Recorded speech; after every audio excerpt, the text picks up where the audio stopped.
Good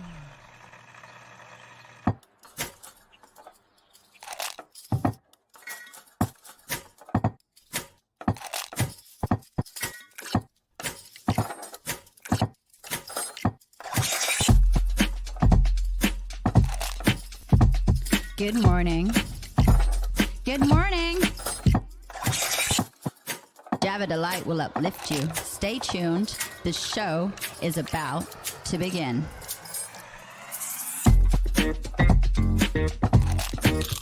Grab your coffee. Stay tuned. This show is about to begin.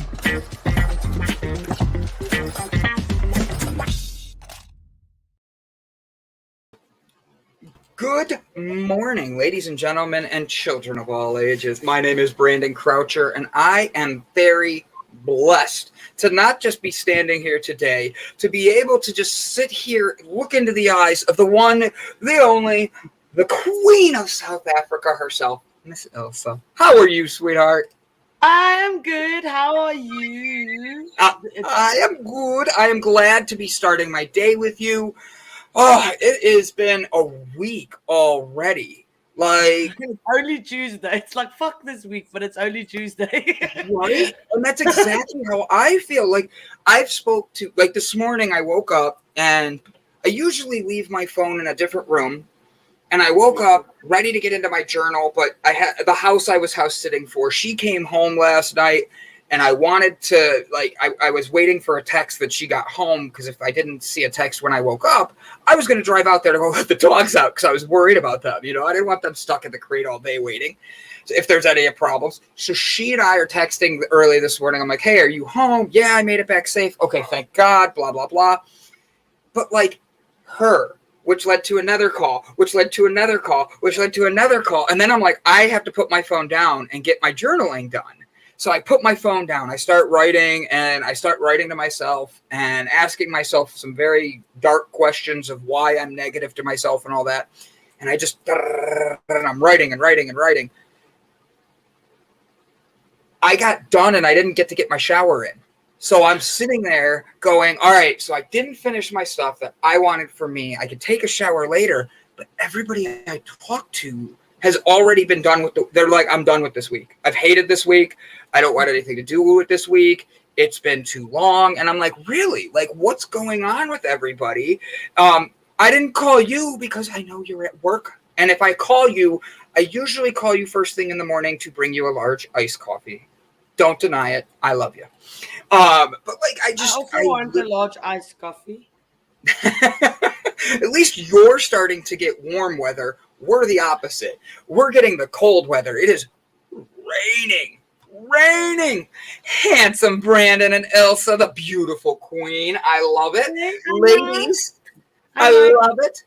Who's the big woofer? We don't know who the big woofer is, but I just want to say, we don't know who the big woofer is, but we know he's got a nice woof. He's got a nice woof. Nice woof. I like that profile pic. I just get stuck on that profile pic. I know. He makes me... so I feel like anytime I see the big woofer, I should bark, because I'm a Browns fan. Be like, because that's what we do in Cleveland. We have the dog pound, you know? Brett's in the back looking at me, shaking his head. He's like, oh, God. The Browns fans. Browns fans are the worst. And I laugh at that because, oh, by the way, did you see we passed 350? I want to thank everybody. We were at 350 this morning. I noticed it. And I want to say, first and foremost, thank you to every single person who's been liking, commenting, sharing, and everything. Without you guys, all of this is just fun and Ilse and I flirting with each other on air. Other than that, thank you guys. I really mean it with all of my heart. I'm so appreciative. Let's keep growing this community, because I know that when I missed my week of not being here, it really affected me. It really did. I saw my mental health take a drop. Brett was calling me going, I know your mental health is hurting. Stop crying in your pillows. And I'm like, okay, I get it. Truth be told, I knew this is something that I really have to work on.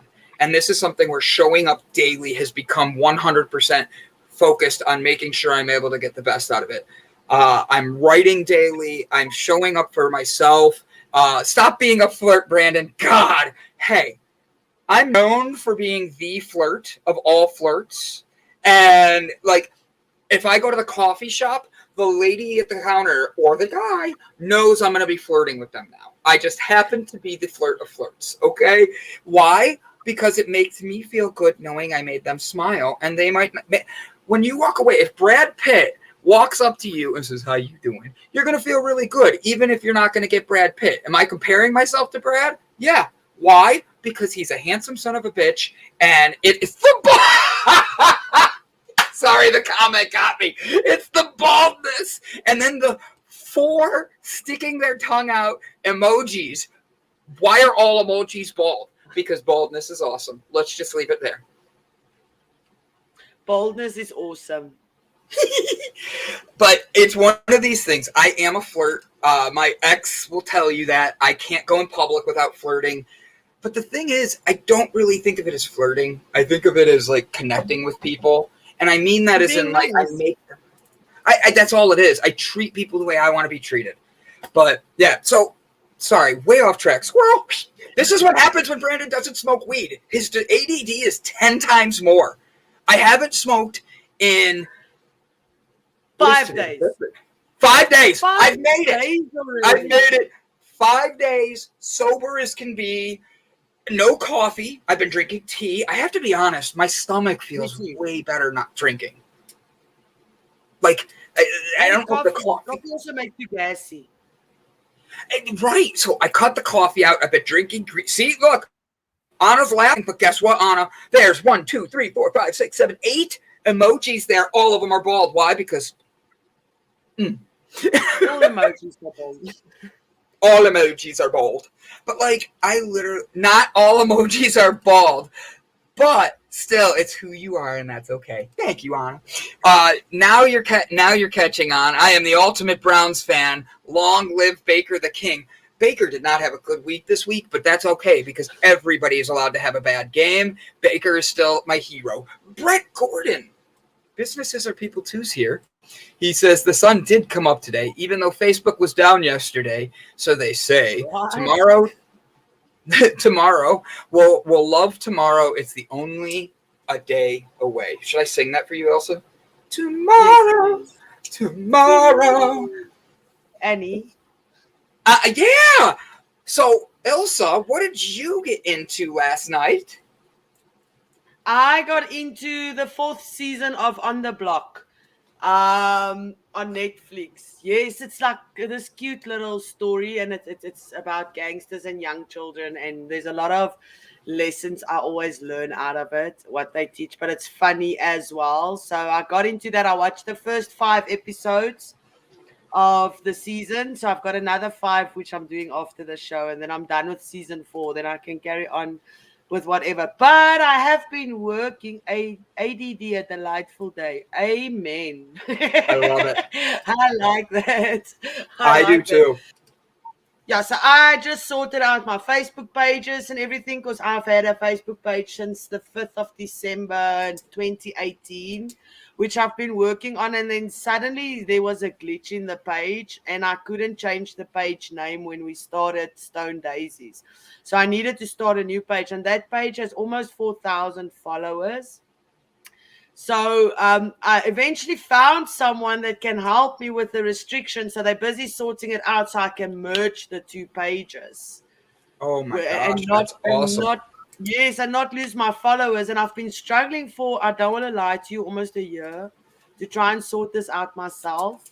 And then magically this morning, after Facebook crashes, I stumble upon this link and get somebody that immediately emailed me and said, okay, they can see there's no restrictions on my account. They'll quickly sort it out so I don't lose my followers. And I'm like, oh, it's a day for miracles. I love that you said that. Now, did you give thanks and see where you should be grateful? It's a year of you trying, and then the minute Facebook goes down, all of a sudden the answer comes. Isn't that ironic? Divine you couldn't timing. focus It on comes it in the right time.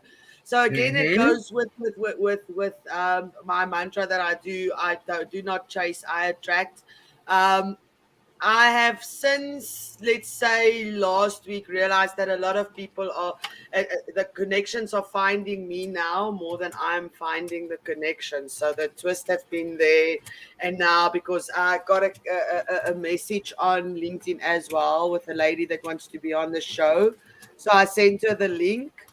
And said she must have a look at the show and everything. So every day somebody new comes along to our family and then just support us and everything, and that excites me. That makes me very grateful.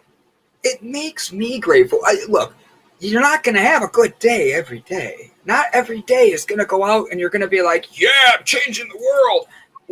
We show up, and there's days Ilse and I look at each other in the back. Ilse, last week we had 2 days, I think we both sat in the back crying and then came on air and said we're going to give our best. And that's the thing is, oh, that didn't work, Brett. I tried.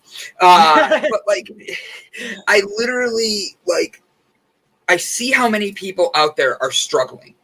And it's not that I think I can fix anybody, because I can't. I can't fix shit. You don't want me hammering a wall. You don't want me doing your plumbing. But emotionally, mentally, I'll tell you straight to your face that you're fucking awesome. Yeah, I used my F word in the first 20 minutes. But I used mine in the first 5, or did you not hear it? Then I didn't hear it, so it doesn't count. You get another one, you know? But I have to see the miracles. I've hit a point in my life where I want to help so many people, but I can't take on everybody's burdens. And I literally this morning was writing that to myself. I wrote to myself in such a strong way this morning. I felt confident, but not in telling others. It was like I wrote it and I read it and I'm like, focus on you. Like, why do you spend so much time looking at others and wanting that approval? What is the thing that you're looking for? And then why do we need the approval from the people around us in a way that's so different? So for me, I hear the word special, and I've heard it my whole freaking life, but it depends on who it's coming from, is what I've always told myself. The truth is, it's not that at all. It's not. It's how I interpret that. But it's not just that. It's also when people are consistent. If that is a big thing. You can't tell me one day that I'm useless and then the next day you want to tell me I'm awesome, because then I'm just going to say, listen, yeah, we both know you just fucking around. Yeah, that's not the truth. So it's all comes down to consistency. How someone treats you consistently. I mean, the big woofer says he works like a dog. I love it. I love it. But it's great to start the day with the best duo. Ladies and gentlemen, thank you. I love it, Anna. Ready for this? Are you ready? This is a show I've been questioning whether to watch or not, and I'm dead serious. You should check out Squid Game. It's messed up. I saw the preview, and I've had people tell me, Brandon, it's effed up. Don't watch it. It's freaky. But I've also had the opposite of it. And Stuart, I'm asking you, since you've seen this, and if anybody else has watched this, the question I have is, I've heard from two very different people that show is like a way you could see the future. Almost like when people saw Hunger Games and they were like, oh, that's going to be the future of the world and stuff like that. I've had people say they could see this being the future. So let me know your thoughts on that and all that. Okay, so let's make a deal. Why don't you watch an episode? You don't have to watch one episode. If you want to watch more, you can. But I'll give you one episode, because if I'm not gonna like it after one episode, I'm not gonna waste my time and watch it anymore. But I'll give it one episode and then give it my best review that I can possibly from my opinion and my point of view. So I give every show, I give at least 3 episodes. And the reason is sometimes that first episode is like Game of Thrones. I watched Game of Thrones. That first episode, absolutely hated it. Second episode, I'm like, oh my God, this is so slow. By the end of the 3rd episode, I was like, okay, this is starting to get somewhere. I'll give it one more. And then by the end of episode 4, I was more into it. And then by the end of season 4, I was done with the show because it like the writing just dropped. But like, I always give shows a little more. Stuart has a phenomenal comment. I watched Game of Thrones as well. I just didn't watch the last season.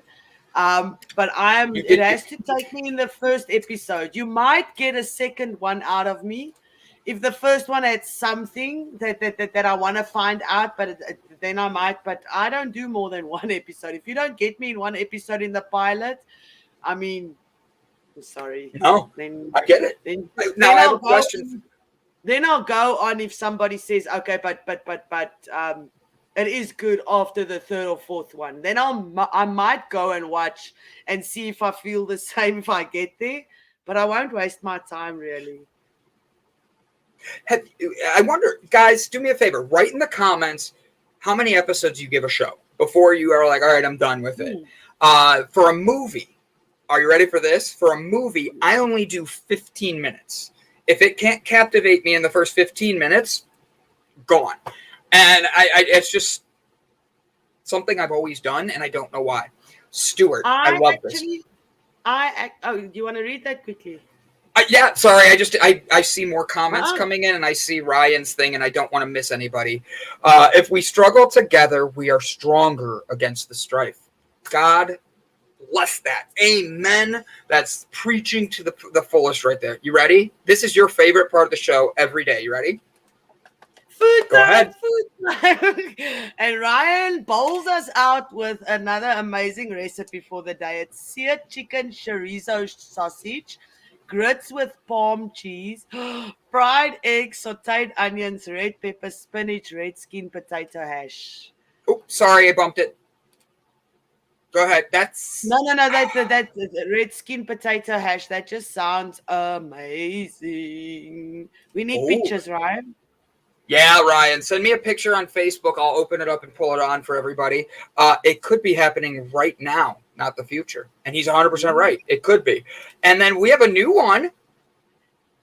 Hi guys. Mikey. Welcome. Revenger. Revenger. He's not the Avenger, he's the Revenger. I hope he's okay. I hope he doesn't want to get revenge on us in any way. What did you do to Mikey? Mikey, did we send you a list of people we need revenge on, or how does it work? Yeah. Where does the name come from? I mean, I got a list. I got a long list. Facebook. I don't know. Oh, he's not 12. I forgot. Ryan's not 12. Hi, Kevin. No, Ryan has a Facebook. Oh, no, he deleted his Facebook. That's my fault. Send it to me as a text message. I'll figure out how to do it. Sarah says it depends on the show and what else I'm doing. For real, about watching something. And then I got to give this guy love. Kevin, it is so good to see you, my friend. I know I've been busy, but I know you have been kicking some serious ace, buddy, and keep living life to the fullest. Kevin has 4 jobs now. He has 4 jobs, and he is killing life. I couldn't be more proud to call you my friend. Thank you, Kevin, for being an amazing human being. I watched Ilse. a very stupid movie this weekend. I don't know if What'd you watched that Guilty with Jake Gyllenhaal that's on Netflix. Don't waste your time. It is such a stupid movie. It's a waste of time. And I'm not a big Jake Gyllenhaal fan. I know Southpaw is a very good movie, but just because he's in there, I don't know why. Nothing personal. I do not know him, but I do not like his movies. And I put this movie on, and if my cell phone can stay there and I don't play on my cell phone, you know it's a good movie. Because I'll leave the movie if it's a shit movie just for background noise, but I won't be able to tell you what happens on the movie because I don't watch it. But with this one, I actually looked at it and I thought, really? Really? That's what you're going with? This movie is so entertaining. It's not even funny. And it's on Netflix, right? Yes. I watched the preview for it and debated on it, but even in the preview, it looked like it dragged in the preview, and I'm like, okay, that could just be a shitty person putting it. That's like a 5-minute movie. Yeah, that's like a 5-minute movie. That's not a 2-hour movie or an hour and a half. No. Did you see what Ryan wrote? And he's right. His Facebook has been permanently deleted for about 1.5 years now. It makes life much less stressful. And truth be told, that's why I've wanted to delete mine, but I can't because you're supposed to be on there for social media, connecting with people. That's the only thing I use mine for, is to pick up connections, and I do not do anything else on it. You ready for this?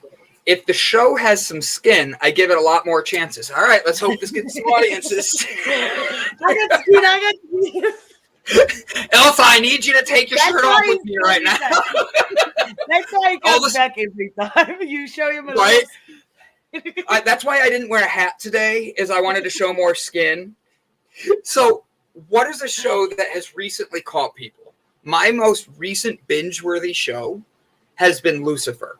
And I'm, like, obsessed with it lately. Like, for real. It's the devil helping the police. So, it's really cool. I think a lot of people think I'm funny when I say it reminds me of... Lucifer reminds me of me. And I don't know if that's a compliment or an insult to myself. I take it as a compliment. I think it's a compliment. That guy is handsome as hell. And he has that British accent that I just can't do right now because it would make me sound really funny. But like that show is just well written in the way that they take scripture on top of life and they combine them in such a unique way. So for me, I recommend Lucifer on Netflix. If anybody's looking for a show, it's the devil helping the police, and the devil has a conscience. Give me a show, Elsa. Lie. He cannot lie. The devil doesn't lie. So that's why I also associate with him, because I have no filter. I cannot lie.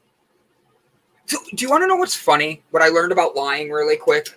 At a young age, I learned if I just tell the truth, I'm such a good guy, my parents will think it's just me being silly and making something up. So I'd be like, yeah, I'm going to go get high with my friends and probably go have sex with this girl. And my parents would be like, okay, go have fun with your friends. We'll talk to you later. And that's exactly what you do.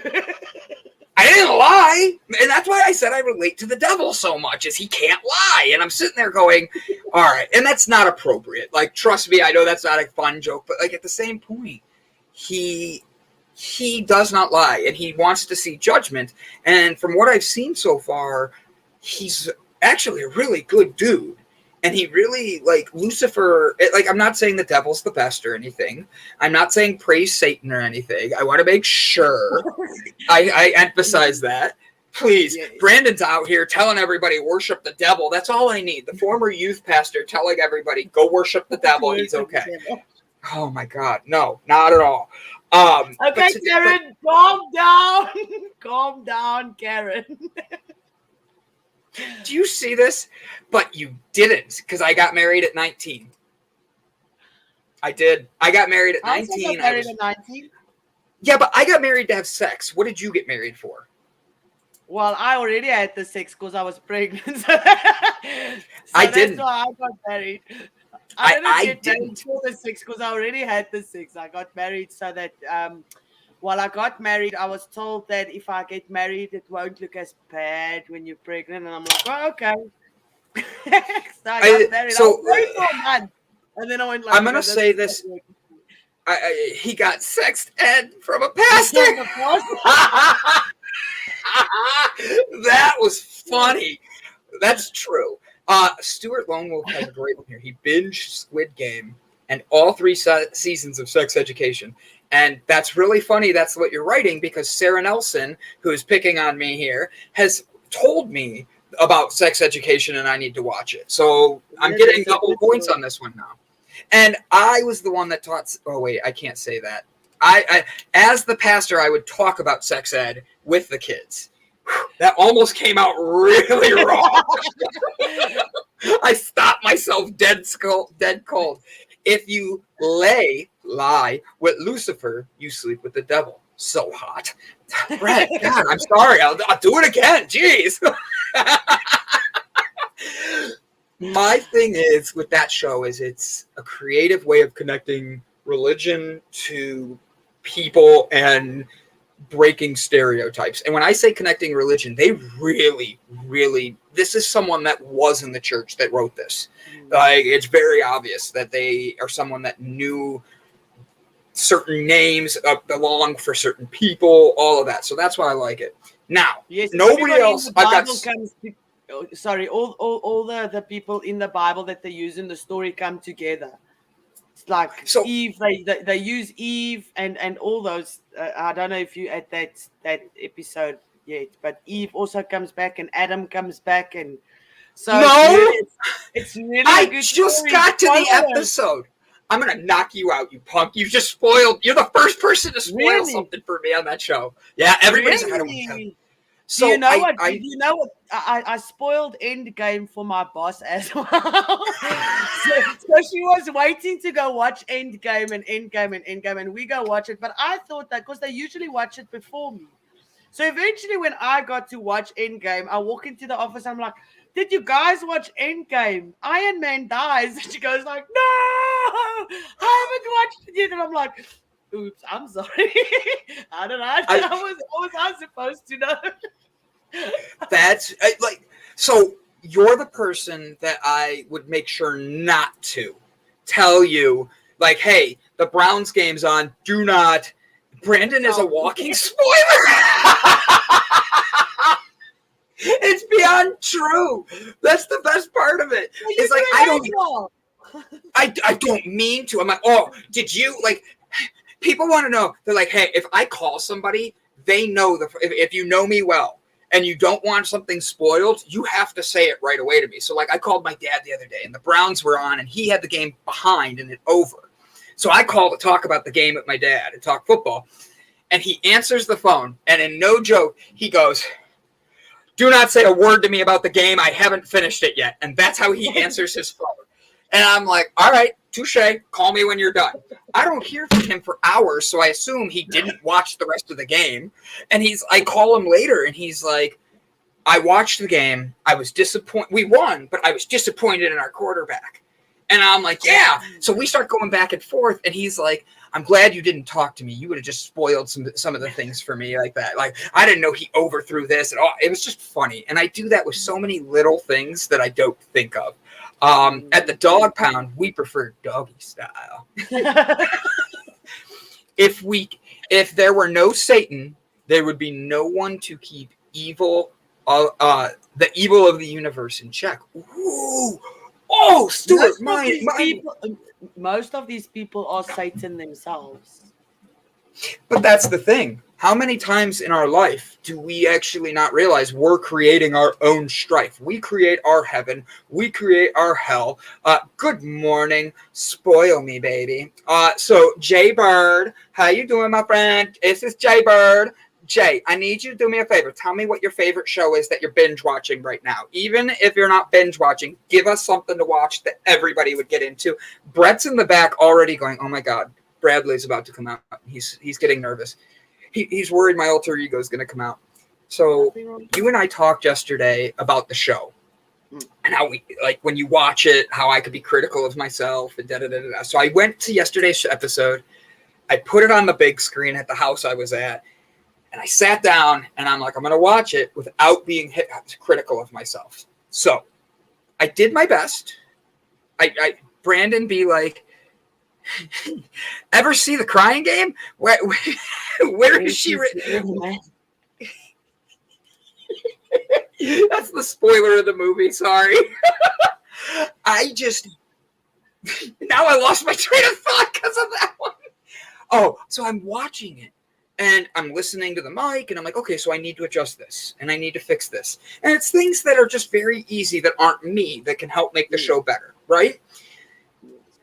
And then I go back after I'm done, and I'm looking at my notes, and I go back and I watch an episode from a couple weeks ago where I do me. Like, I was high, and I don't mean high on air. I mean, like, I was high the night before, so I still have that calm and all that. And what was interesting is I see how I bounce more without it. And I'm only 5 days in. And I'm like yesterday's episode, when I went back and watched it a second time, I literally could see me poking, touching, looking. And it was like, I didn't even go 10 seconds without going, moving something and all that. And I was like, wow, that's annoying to even me. So I'm getting regrounded. I'm ready. And I'm going to do a whole 5 minutes of focus on you and Mr. Brett Gordon.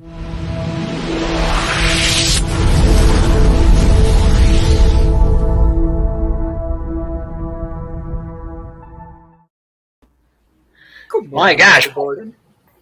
Watching Brandon sit still for 5 minutes would be like watching the Game of Thrones for 9 seasons. I'm ready. All right, wait. It is exactly 30 minutes now. Okay, 5 minutes. You two start talking. I can't contribute. Mr. Brett, what can you tell us? Where are you right now?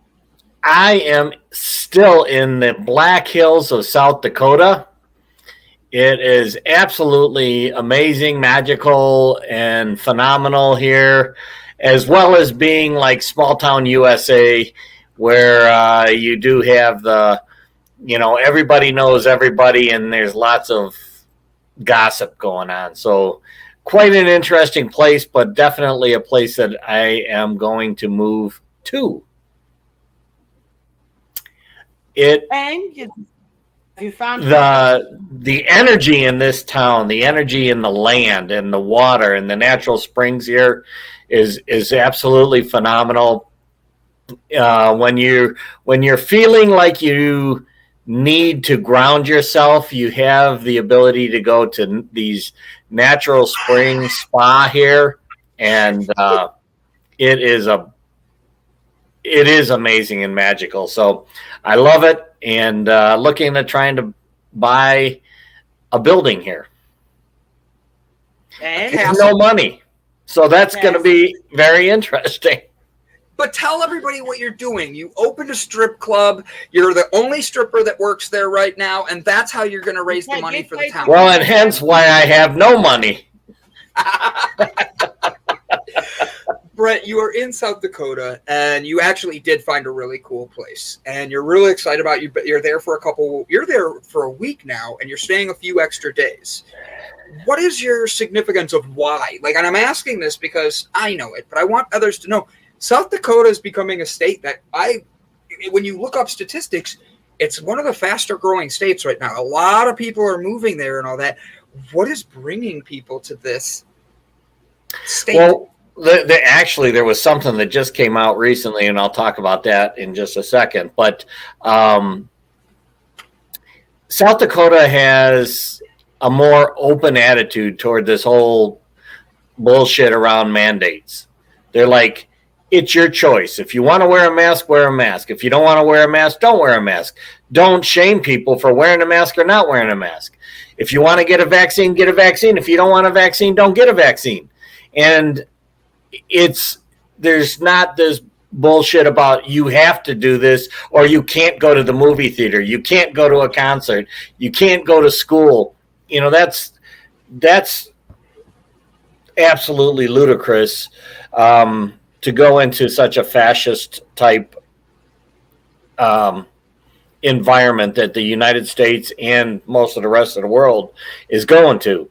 So South Dakota is like a safe haven from that right now, and they basically told the federal government, we'll see you in court. If you try to impose those things on us here, we'll see you in court, and show that really the Constitution of the United States does not give the federal government the ability to do what they're trying to do. That would be up to the states to choose to do this mandate shit. So that's one of the big reasons that a lot of people are really looking here. I was at a bar the other night and talking to people that moved in here, and they're saying exactly the same thing. They're coming from many different states here because they don't have to, at least the governor here and the governance here is more open to choice and more like what the United States was really founded on than the rest of the country seems to be going. So, Brett, we're having a fun conversation of shows people should watch. What would be a show you would recommend everybody actually go? What was a show that got you all excited and that you had to binge watch? Okay, so recently, and one that really ties into, I think, the world today is can't even remember the name. Who plays in it? Maybe we can Loki. Oh, the TV show? The 6-part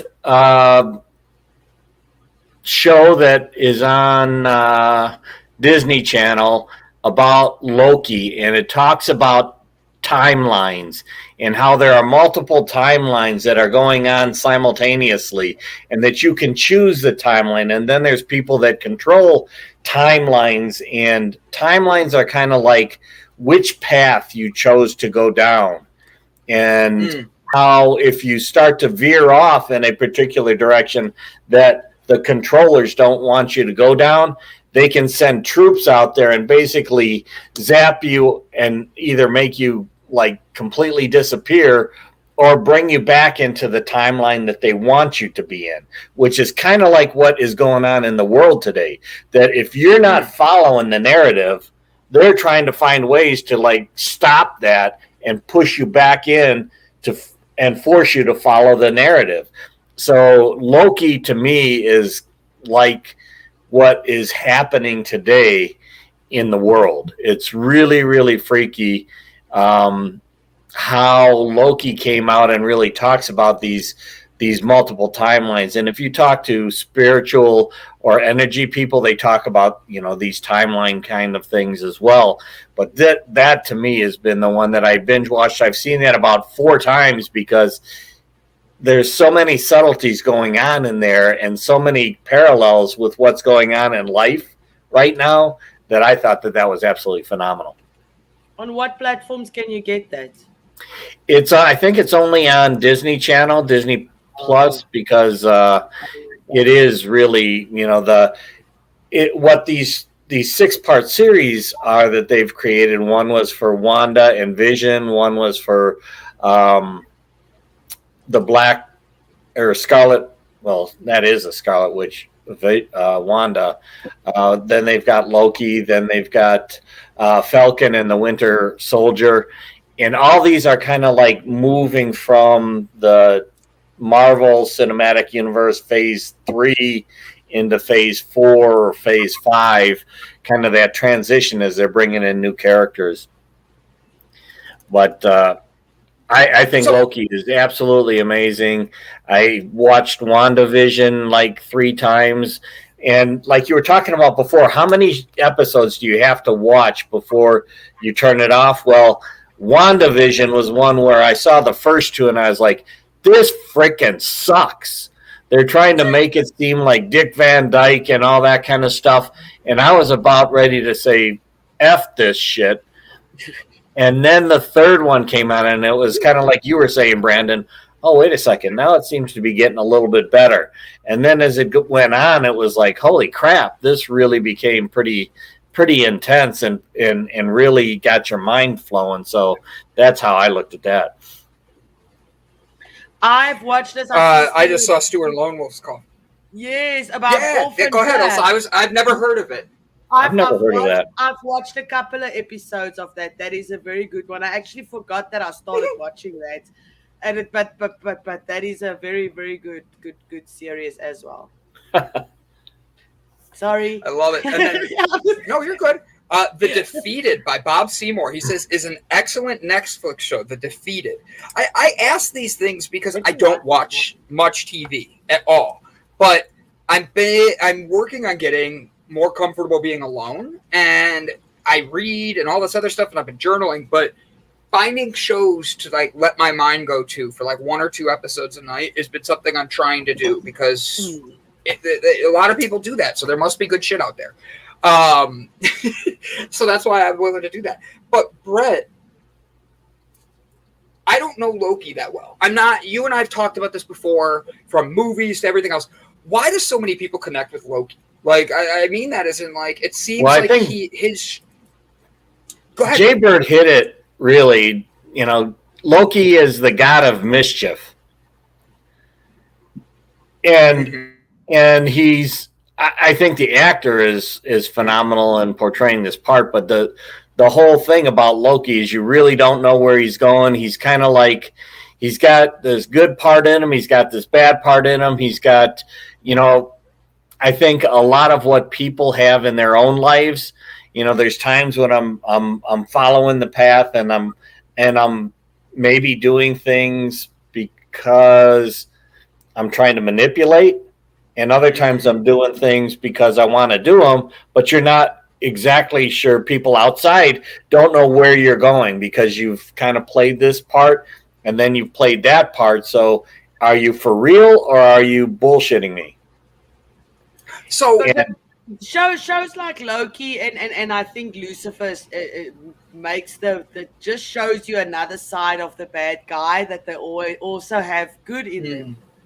I mean, because Lucifer is like an evil entity, but if you watch the show, he's such a good person and he just tries and helps everybody. Same with Loki. Loki does what is in the best interest of everyone's highest good that is in his range, what he thinks from his perception, the right decisions to make. And I think that is why we resonate with stories like this.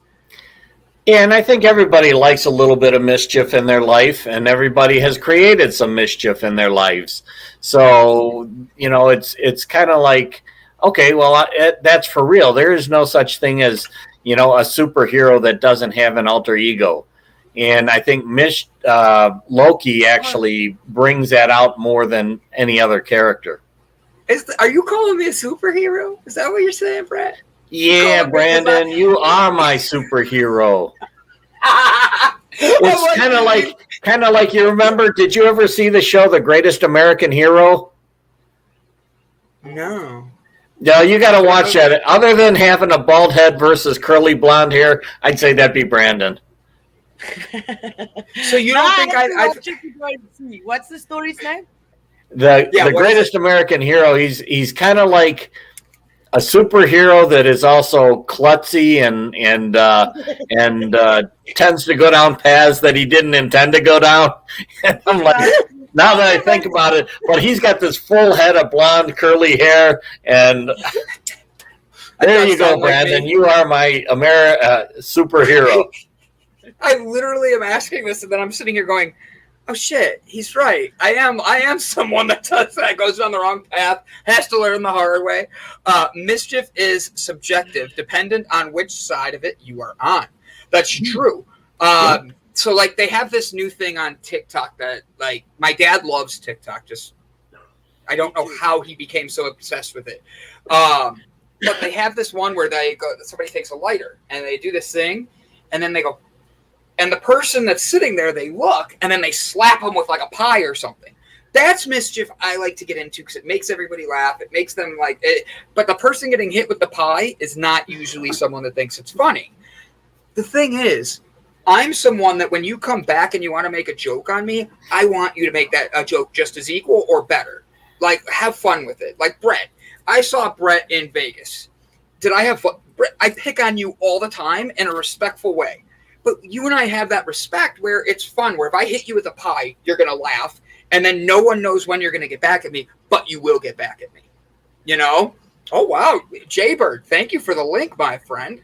Hi, Sarah. I'm just calling you from my shoe phone. Hey, Brett. How you doing? How you doing? The wrong number. Yeah, okay. Let me redial. All right, hold on. Go ahead. This is my phone. Oh, Brandon. Hey, is that Ilse? All right, Ilse. Nice to see you, Ilse. Where do we meet? Where's rendezvous? I said rendezvous. Okay. Talk to you later. That's L, by the way, everybody has soul. I've got soul, but I'm not a soldier. I got a soul, man. All right, back to the topic. So, Brett. So you were also saying, why do people come to South Dakota? Well, there's something that just came out for others out there that especially are looking at, you know, the broader picture, kind of the underground and who's controlling what. They had something that came out just recently called the Pandora Papers. And the Pandora Papers are following the path of money of the powerful and rich. And there is a significant amount of money that has been channeled through South Dakota, particularly in the Sioux Falls area, of powerful people outside of the U.S. that have taken their money and invested in land and so forth here in under straw purchasers in order to hide their money and launder it, essentially, kind of in South Dakota, because the rules here, I guess, in South Dakota regarding banking and disclosure and so forth were set up to that have been able to be used to take advantage of. I guess that's a goofy way of saying what I'm trying to say. Let's explain the Pandora Papers, because it's actually coming out a lot more in the like over the last week. Yesterday was a big thing about it. It's ironic. Facebook goes down yesterday, not even 12 hours after a 60-minute special explaining how Facebook has taken advantage of the world and where a whole bunch of things. And I thought it was very interesting because how the Pandora Papers play in. The woman that's the whistleblower for Facebook, she came out. She's presenting in front of the entire U.S. Senate today, and she's giving her testimony because of how bad it was. There's things with the Pandora Papers that are aligned with that as well, and then you can go into Agenda 21, which is out there, and actual legal documents that are available for people. And it's interesting because these very rich are able to move money, hide money, and then discredit money for what it's worth, so that way the interest doesn't take place. And they're able to do these things at the expense of the people of their countries. And that's the thing that's really interesting to me, is how the 1%, we're all saying, oh, the 1%, they're the ones that are doing this. They're trying to, no matter what side you look at, people are like, oh, what if it's population control? What if it's this? What if it's that? Here's the thing. It doesn't matter if it's this, if it's population control or what. It's the fact that there's things being done legally by all over the world governments that are not being talked about, that are affecting all of the world's people. And that's where things need to start coming out, because there needs to be more about that. I've also got ham, but I'm not a hamster. I got toast, but I'm not a toaster. I feel like Stuart's about to rap. Like, he sounds like Eminem right there. I got toast, but I'm not a toaster. I think, it's interesting about this whole Facebook whistleblower thing, because what she's saying is not as fucked up as people think it is in terms of algorithms.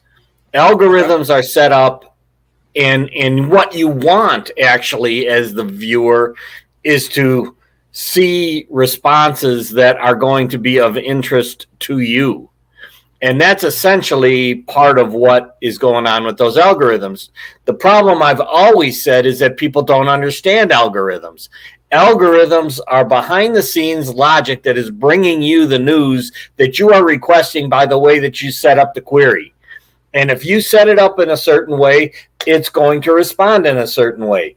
Now, that's not necessarily that Facebook is manipulating things so that you only see what is going to create emotions in you. You are also asking for those things that are going to support those emotional responses that you're seeking.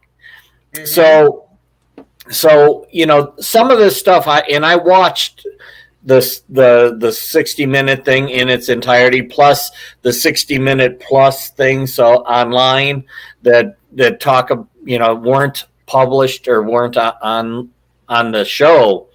And I'm like, this is not as mind-boggling or as manipulative as it's being interpreted to be. This is something that you as the viewer are actually wanting, and that is being provided in an algorithmic way that you use even in business when you're doing your analysis on your numbers and things like that. So it's something that, yes, I don't believe. Well, let me put it this way. if you follow what the whistleblower is saying and you try to give Facebook or make Facebook change certain things, you actually are going to be giving Facebook a stronger control over what you say or what you cannot say, or what you see or what you cannot see, than they currently do today, which is not what we're trying to do. What we're trying to say is open it up so that we see shit that is more of an unbiased view. And what the whistleblower is actually bringing out is something that is going to basically say, well, Facebook should not allow this to happen and should not allow that to happen. They should only let you see this because it's not going to bring out an emotional response. Well, that's the kind of shit that we're talking about as creating the problem. I think Jaybird, read this one. Old saying, be mindful of what you ask for. In other words, put some true thought into your request. Exactly. Exactly. The thing is, they've got your information already because you're putting it in there. So them sending you terms and conditions is just to keep you quiet. They've got all the information. Once you start opening Google or you start opening a search engine, you put the information in there, and that is what your social media then will attract. So use it for the right things. Go and search. Don't just take things at face value. Well, you know, and if you take this whole concept of Facebook and you put it into Amazon, then you're like, well, I like that because I searched for well done pantyhose, and now I want to see an entire selection of pantyhose. I don't want to see screwdrivers and hammers. Well, that's exactly the same kind of thing that is happening behind the scenes in Facebook. Now, are there manipulations going on behind there in terms of bias? Absolutely. I think that there's, you know, the same kind of bias and bullshit that you see on 60 Minutes. That's a real dichotomy. Is they're trying to bring out how Facebook has got this bias to it. And if you don't think CBS and Viacom and NBC and those guys are not using bias to only allow you to see the blue shit or the red shit or the vaccine shit versus the non-vaccine shit, then you are as misled as they're trying to make Facebook out to be. I think Mike has it really good up here. He says it perfect. It's funny how people think that Facebook whistleblower is going to make a difference. I agree. There's a lot of people that think, oh, it's the be-all, end-all. I don't think it's actually that at all. I think it's going to be – I think that there are things, and it's a way of everybody needing to take responsibility for themselves. What are you laughing at? Good Jaybird. That's exactly right. If you're shopping for something for your girlfriend, you don't want it to come up with some other kind of things that they're not going to want to see. So well done. Well done. I didn't catch that at first when you were laughing. Like, what? Facebook is gearing the algorithm to have a bias towards clip-ons and gobbles. I don't know what those are. I also don't understand that.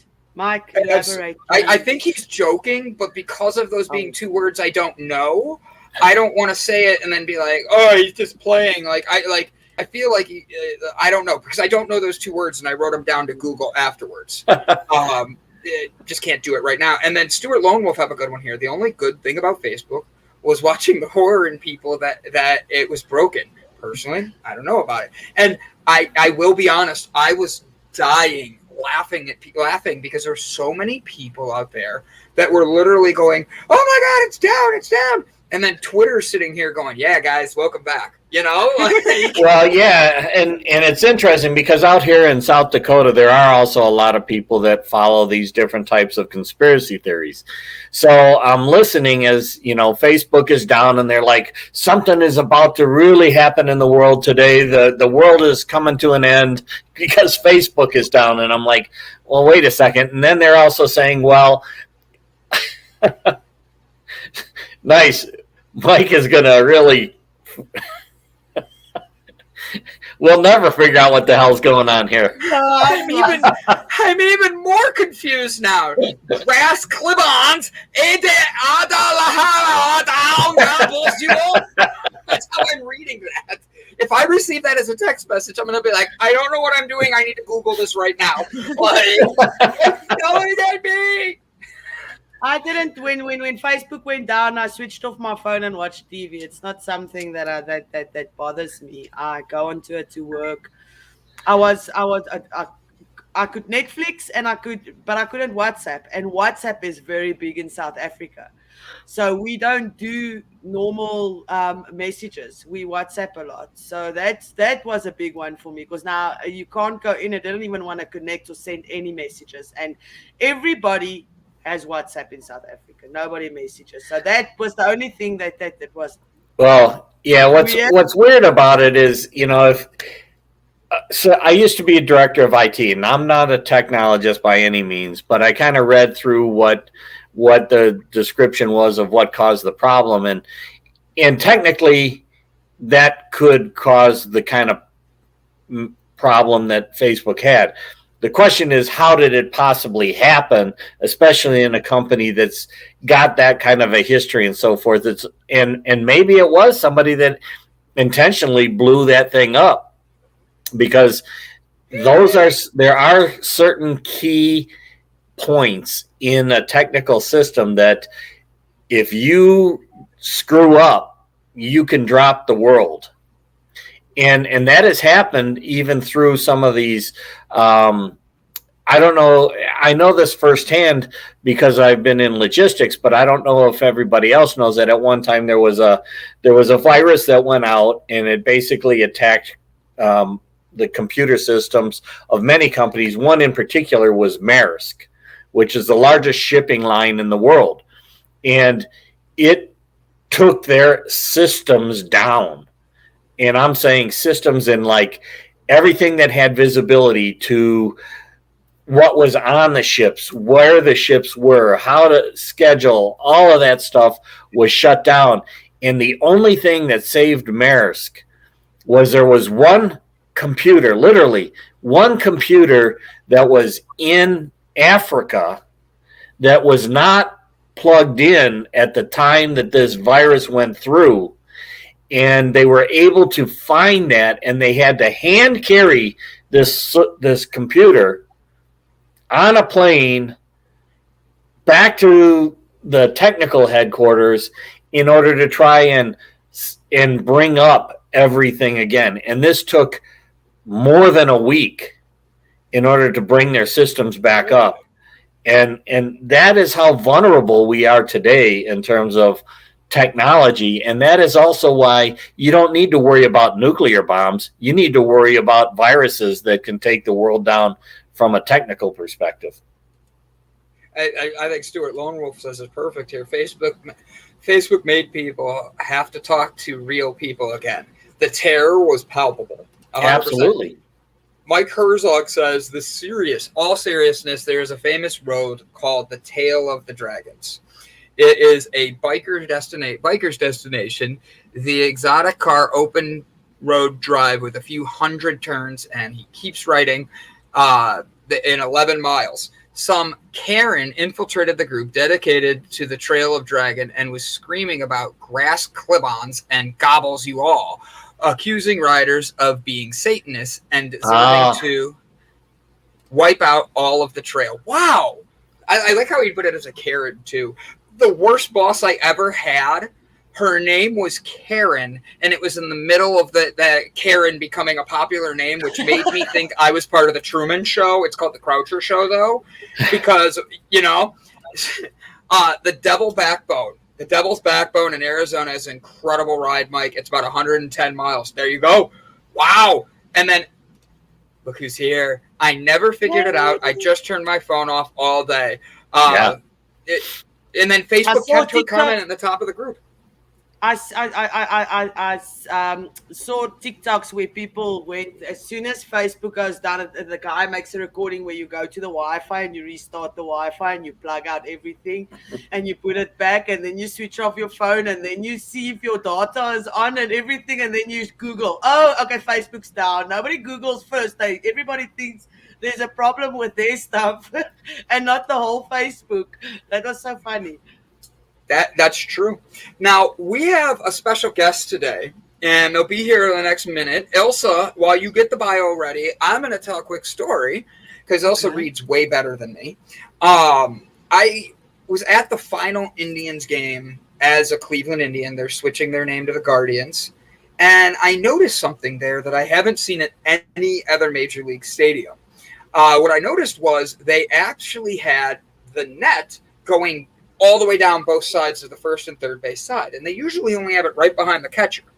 And I was with Sarah, and her and I are both talking about it. And we're like, wait a minute, like, why? Like, why did they put this net up? What's here? They actually announced over the loudspeakers that there was injuries and with the new stuff, it's protection. But what was even more interesting to me is how they made sure people still felt connected to the game. So if a foul ball came and it hit the net and bounced back out, the player would pick it up and then toss it way over the net. So that way everybody had a chance to get it. And it was much safer. And I thought, wow, this was so much fun and it was so different. The TV personalities came out from underneath and they had balls and they tossed them to kids. It was a totally different energy. And I have to be honest, I felt more comfortable if I had kids to take them to something like that, because that's a big issue is people been getting hit by the ball. People been getting hit and getting injured on things. So today's guest is going to talk to us a lot about that and the safeties and all that. Ilse, do you mind reading that bio? I don't. So today we'll be interviewing a special guest, Jordan Skopp. Skopp is a realtor, philanthropist, and lifetime baseball fan from Brooklyn, New York. Jordan is leading the fight to enact legislation to eliminate the baseball rule adopted decades ago by courts and a handful of state legislatures, which holds that fans injured by high-speed foul balls cannot receive compensation in court, no matter how badly they are hurt, so long as the home team has taken minimal steps to protect spectators. Jordan is the founder of foulballsafetynow.com, dedicated to increasing fan awareness of the dangers of foul ball injuries. Conservative estimates are that 5,000 fans have been injured, many seriously, by foul balls in major and minor league ballparks since 2012. Erwin Goldbloom, whose wife was killed by a foul ball at Los Angeles Dodgers game in 2018, and others have joined Jordan in advocating for proper netting throughout Major League Baseball and minor leagues. Jordan's efforts have received national news coverage in the Los Angeles Times, Boston Globe, ESPN, People, as well as international press in Korea and Japan. He is the author of a forthcoming book about foul balls fan safety. He has interviewed and advocated for victims and families affected by foul ball injuries. He is dedicated to alerting fans and families with small children in an effort to create an epiphany of awareness and outrage about the dangers of attending ball games and exposing Major League Baseball complicity in hiding the risk of life-altering injuries, which Skopp compares to big tobacco deception efforts. Ooh. Let me tell you, I was on the website. I watched the one ad that they have there where they actually show the facial expression of the guy that's swinging and that ball hits a spectator. I mean, can you imagine the emotional distress for everybody involved when something like that happens and in an instant your life changes completely? I mean, you're doing something that you love and because of no safety precautions or minimal safety precautions, somebody dies. It's not even a war. It's like a baseball game. Yeah. That must be hectic. I cannot even imagine being involved in something like that. So, Brett, I'm going to give you another second. Do you have anything else to add before we get ready to bring on our guest? Well, I think everybody should, realize that life exists when Facebook is down. So remember that next time it goes down, take that opportunity to actually get out of your house and go somewhere, do something that is not tied to technology, and realize that we do need to have backup plans that are manual backup plans. So, when the vibrator's not working, you need to have some sort of a manual plan to do the same kind of stimulation. I did not. We'll be right back after the mental stimulation of Facebook. You need to have a manual plan. Oh, wow, I didn't see that coming. Ladies and gentlemen, we'll be right back after a word from our sponsor. Hi, my name is Brandon, and over the past year, the Delight Cafe team and I have traveled across the U.S. researching this rapidly growing industry of CBD products. What we have found throughout the industry were products that were inconsistent in dosage and used ingredients that weren't even lab tested. Products with chalky textures, bitter aftertaste, and worst of all, confusion among the CBD consumers. That's why we created Delight Cafe. A 15 milligram, lab-tested, all-natural, water-soluble hemp CBD powder pack. It's odorless, colorless, and tasteless. Add it to your favorite drink of choice, wherever, whenever, on the go. Quickly find your calm, your balance, and your delight when you need it most.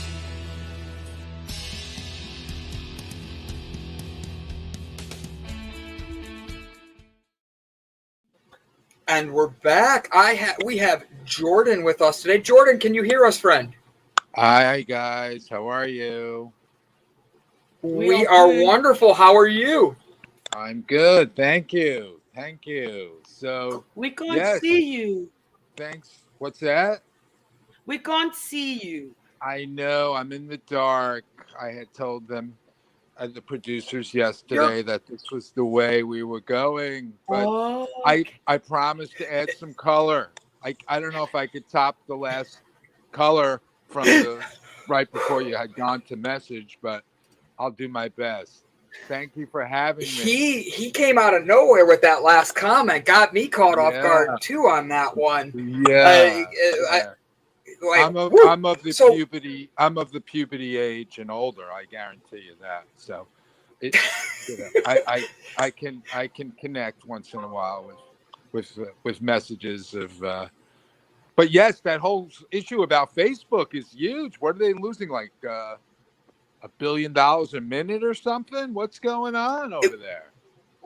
Right? There's huge issues going on with that, and with it going down. The conspiracy theorists, they're going to be out here saying, oh, see, the world's coming to an end and all these other things.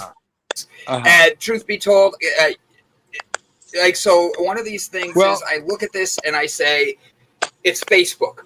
You should be outside talking to people anyways. Like, go play baseball, right? Well, before I got started with this, I had the same 5 friends on Facebook for 20 years. So, I don't know if I really but I'd love to get right into the issue with you, if you guys wouldn't mind. I'd love to. Dive in. Please. Yeah. So thank you for that reading and the description and the bio. It's been quite a journey for about 2 years. The gentleman who was talking about the Cleveland Indian experience was interesting. It sounds like they are trying to communicate a little bit better over there. But we're talking about 150 ballparks, including Cleveland Indians ballpark, 30 major league ballparks, which is part of the major leagues, which is where the Indians are part of, and 120 minor league ballparks. So 150 ballparks in total. The state of the union in baseball is horrible. And for the first time experience that you had going this year, attending a game where there was actually proactive initiatives to, give balls to fans, and possibly the Nets are further down the lines than they were. What about the last 108 years? I mean, did baseball have any prior knowledge that this was going to happen in 2017, 2019? You sure did. So I'm not giving them any pass, even in Cleveland, until an independent netting council comes in. What's an independent netting council? It's a term I made up. It's an independent architect. It's an independent engineer, not that's part of MLB or their organization. It's it's an organization of architects and engineers that know where the balls go, how fast, how far, how wide. And they could tell MLB, these are where the Nets need to go. So no ball will maim anyone ever again. I was at a game a couple years ago. It was a playoff game, and I was sitting bottom deck, and this ball comes screaming through, and a fan wasn't paying attention, and she had a beer in her hand, and she turned because everybody screamed. The ball actually hit her in the head and bounced back almost 20 rows. Wow. And when security and that came running down to help her, they start right off the bat handing her things like jerseys and hats and all these things and saying, "Oh, are you okay? Are you okay?" Mhm. And in my head, I'm thinking, don't accept any of those things, because then you're giving them like the permission to say, "Oh, yep, you can't sue us." When she stood up to leave, she had a welt on the side of her Wow. head.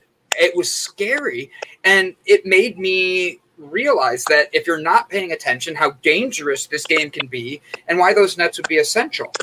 What was your go-to point that made you want to actually create this change for fans to enjoy the experience more? Sure. Just to react to that, when you just said fans need to pay attention, listen, I just want to tell all your listeners, if you're going to the game and staring without blinking for 3 hours, it's not going to make any difference. 100 announcements, all the signs in the world. You should not be in a position to be in front of a hooking 100-mile-an-hour ball. We're not humanly capable of getting out of the way.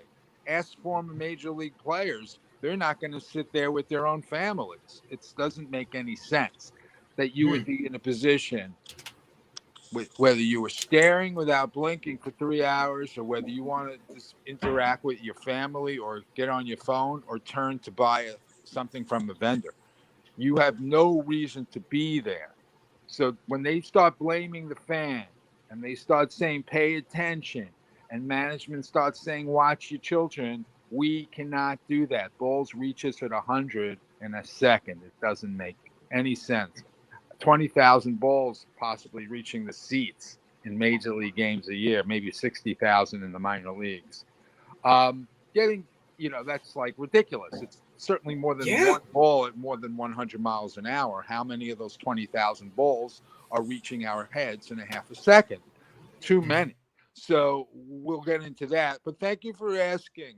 The journey started around 2 years ago. In Houston, there was a little girl who unfortunately got crushed by a baseball. It was definitely on the national media side for a couple of days. Almora from the Cubs hit a ball, but really, really struck a little girl, and from there, I kind of been a baseball fan all my life. I had a few experiences where I knew of the foul ball risks. I don't think I'm so unique that I'm the only baseball fan that ever realized this.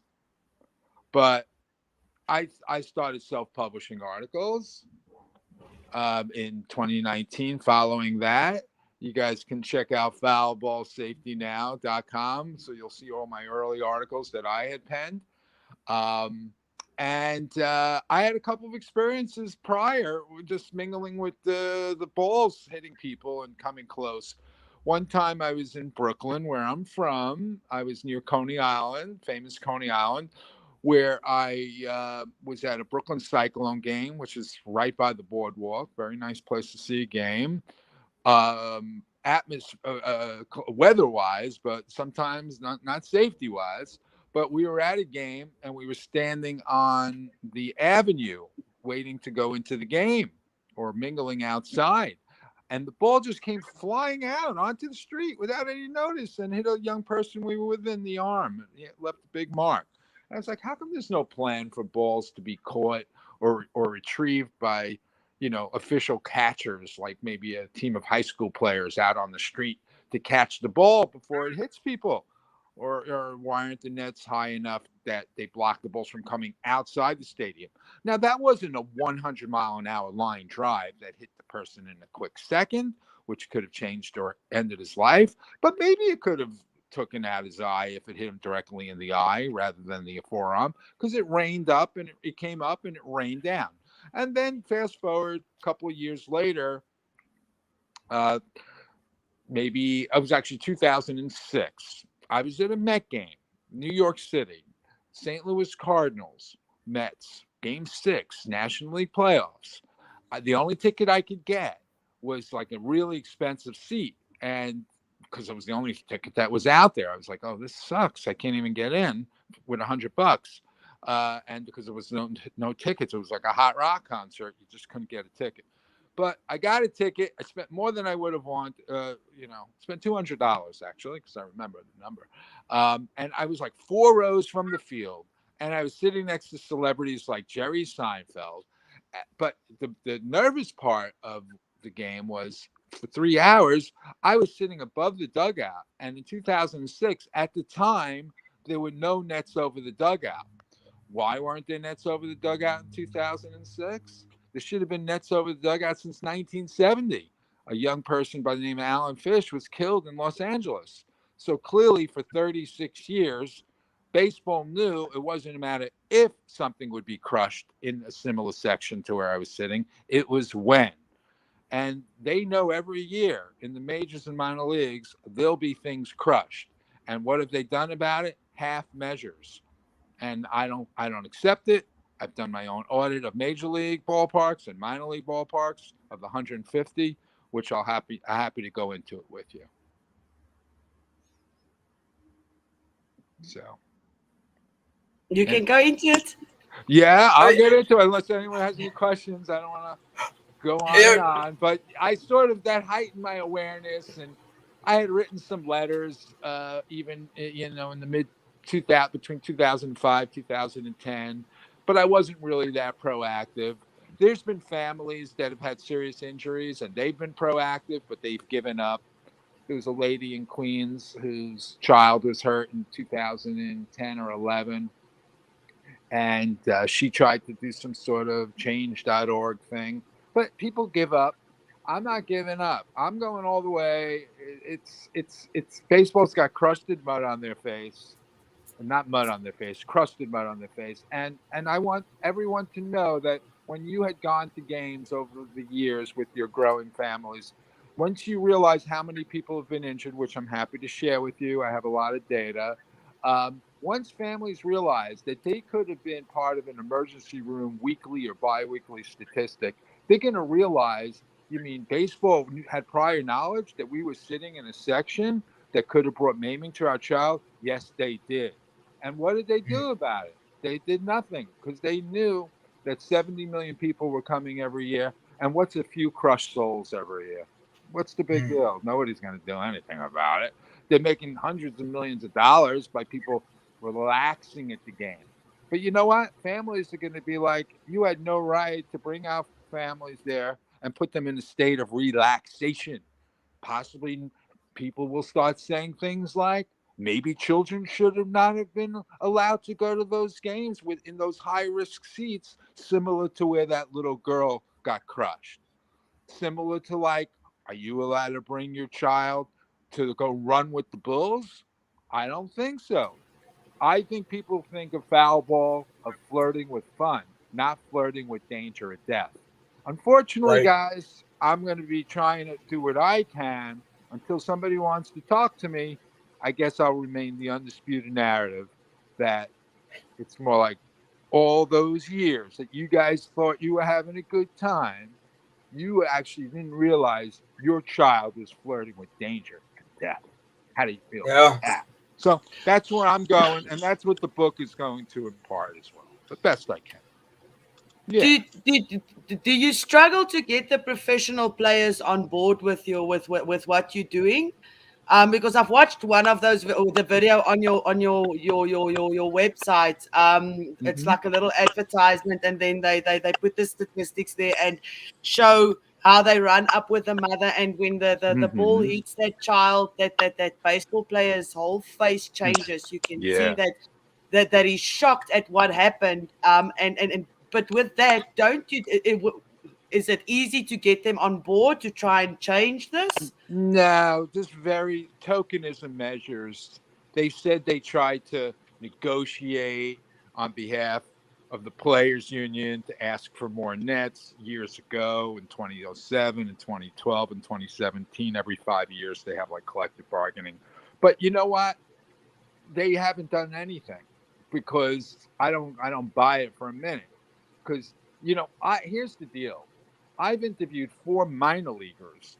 4 minor leagues. There's 5,000 minor leaguers that make very little money, and they're all going for the big 750 jobs. Because if they get one of those 750 jobs, wow, even for 1 year, you can make a whole lot of money and set you up for a few years for sure, or more.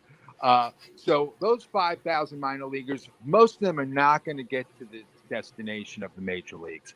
But those 5,000 minor leaguers bear the burden, knowing they could be the next one to do the maiming. And unfortunately for them, they were only able to tell their mother and father to sit behind the nets. But these Major League Baseball players who've made millions of dollars, they should have fixed this years ago. They should have demanded two things. They should have said, hey, we want the Nets, or we're not going to. Two things hand in hand. If the Nets don't go up, we don't play. But they didn't do that. Agree. And that's it. They don't want to bite the hand that feeds them. And certainly the 5,000 minor leaguers who are young adults, they don't want to rock the boat. You know, they're not going to get on the public address at these smaller minor league ballparks and say things like, hey, folks, you guys need to sit with my mother and father because you guys are out of your mind.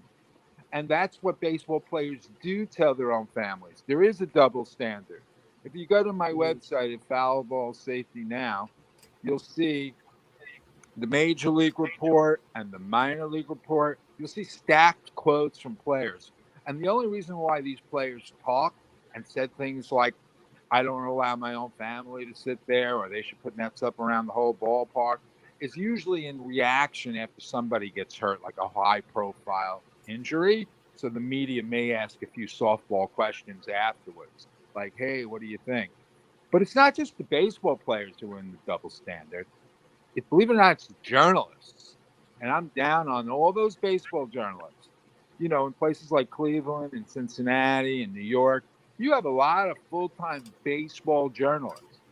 And unfortunately, no investigative journalists who probably went to school with the baseball journalists when they were undergrads or whatever, none of them has the nerve to write a real investigative story that talks about the baseball players looking the other way, the baseball writers who are journalists looking the other way, those broadcasters who talk the talk all the time, but they don't walk the walk. I'm not sure if that makes any sense. But what they do is they say, you know, if you're watching TV and you'll hear these announcers talk, did you ever hear one of them say something like, you know, if that fan gets hit, they're not even covered for their medical bills? And what do you think, Joe, about that 6-year-old sitting there with his father? Seriously, you think he has any chance of getting out of the way of a foul ball? And then the other guy, because they talk about everything, could say something like, no way, my grandson would never be sitting there.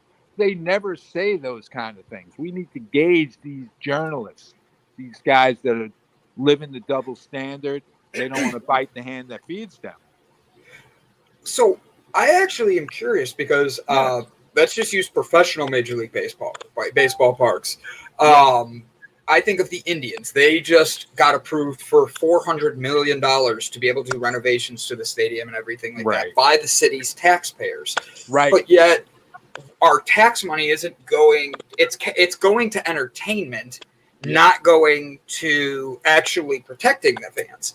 And it's about having an experience. And I don't think if I left a game with my niece and she got injured, I don't know if I'd ever want to go to another game. I look at this and I'm, as a baseball player, because I played all the way till college. Okay. It's without me knowing that how to play baseball, that quick reaction speed and all that, which is still not anywhere near professional level, is not going to keep up with it. If the cities are giving this type of money, what are ways? I saw your petitions to sign the petitions and all that. Like I made sure we did that. I shared the link for everybody here too. Don't forget to go click it, guys. Absolutely. No. Like, how does this bring attention to not just the cities, but to the fans to want to know that they could be protected? Yeah. Well, you know, speaking of the minor leagues, you know, similar to places that don't get recognition when there are problems in the plumbing. You know, 42, I audited, I called nearly 100 minor league ballparks about 4 or 5 months ago when the minor league season opened up in the spring. And what I found out was pretty alarming. I made 100 calls. Like, there's 120 minor league teams. I probably got on the phone with nearly 100 of them. And I just asked for the box office. And when I spoke to the box office attendant, I would ask questions like, where are the nets? So I found out that at least 42 out of the nearly 100 box offices that I had connected to had no netting past dugouts. Where did that little girl get crushed? Past end of dugouts. Things do get crushed past end of dugouts. Why are there no nets past the end of the dugouts at least 42 out of the nearly 100? So that's telling me it's not a matter if something gets crushed, it's when. I want the people who are going to the games to realize this. They're not being told. It's not. I believe that baseball basically has been like a traveling carnival operating without a license for 100 years. That's how I view baseball. There's no integrity in baseball. It's like a rinky-dinky ride that you have no business being on. You know, it's unbelievable. Now, the worst of the worst was in Peoria, Illinois, where they had no nets at all above the dugouts. So I actually rented out an airplane in Peoria, made a statement. You guys could see the video that we created. It says, "Hey, Peoria, nets." No, "Hey, Dozier." It was called Dozier Field in Peoria. "Hey, Dozier, nets. Foul ball safety now." And I flew it around the ballpark before the game had started, so people can see it. Actually, I made instructions not to fly it over the game while the game was going on. I did not want to further distract the fan because, I didn't want to add to the problem, if you know what I'm saying. So I said, make sure the game, it's between batting practice and before the game starts. I don't want to take anyone's attention away. To begin with, they shouldn't be there to begin with, that kind of thing. So that was interesting. Got a lot of local media over there. I was on Eyewitness News twice in like a course of a month. Local news over there, Eyewitness News. And there's been earned media. I had to publish this, but even though those articles sound impressive, it goes away real fast. The conversation does not gain any momentum until platforms like this continue to talk about it, until people realize that baseball's not coming to this engagement and talking to us. The writers are not going to come. The broadcasters are not going to come. No representative baseball is going to come, because it shows that there's no mandatory netting. There's no regulatory agency sending in a netting council. There's been some talk, but it's all cheap. It's not happening. Politicians are talking to commissioners. Nothing's happening. So I have to continue to make this happen. I got to abolish this baseball rule. And there's been some momentum, which I'll get into right now. There's a case in Illinois. There's a term that I just learned, and if everyone wants to Google it, I may even get T-shirts that say this. It's called willful and wanton. What is willful wanton, and how is it spelled? Willful wanton. WANTON is the second part of it. Willful wanton. Willful wanton. WANTON. Willful wanton act. So or statute, whatever. So the judge said in the Eddie Rybarsky case, he was smashed in the face at White Sox ballpark in 2018. She just said a couple of months ago that his case can proceed. And the reason why it can proceed, because of the willful wanton suggestion, which is, it implies that baseball knew that their netting wasn't as sufficient as it could have been.